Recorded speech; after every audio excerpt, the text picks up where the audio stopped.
Dinas Perhubungan Kota Ambon beberapa waktu lalu merencanakan prototipe speedboat yang aman dan nyaman bagi pengguna jasa transportasi laut di Kota Ambon.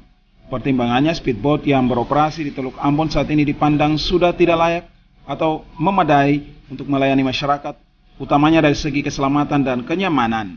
Dalam mewujudkan ketersediaan sarana transportasi laut, dengan syarat tersebut, Dinas Perhubungan Kota Ambon melakukan sosialisasi kepada pemilik dan pengemudi speed tentang rencana prototipe speedboat dengan standar keselamatan dan kenyamanan yang baik.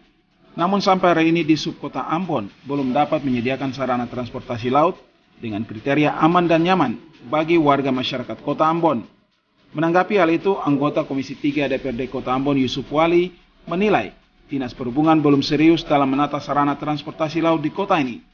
Karenanya dibutuhkan langkah konkret di Subkota Ambon dalam mewujudkan rencana tersebut. Pada saat Kota Ambon menjadi ikon kota musik ke depan, yang diharapkan adalah Kota Ambon bisa memunculkan potensi wisata yang lain.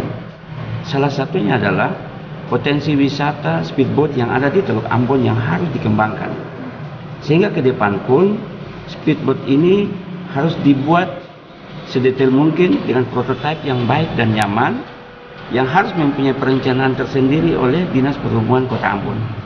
Tetapi sampai saat ini belum pernah terrealisasi seperti apa prototipe speedboat yang harus dilakukan oleh pengusaha-pengusaha speedboat yang ada di Teluk Ambon.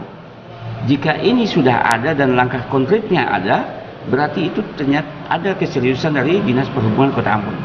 Tetapi sampai saat ini PLT Dinas Perhubungan Kota Ambon tidak pernah mewujudkan itu.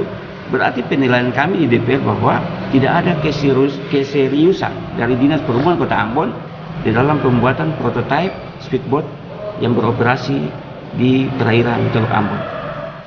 Wali berharap dengan penataan transportasi laut yang baik serta pengembangan prototipe speedboat akan berdampak pada pengembangan pariwisata di Teluk Ambon.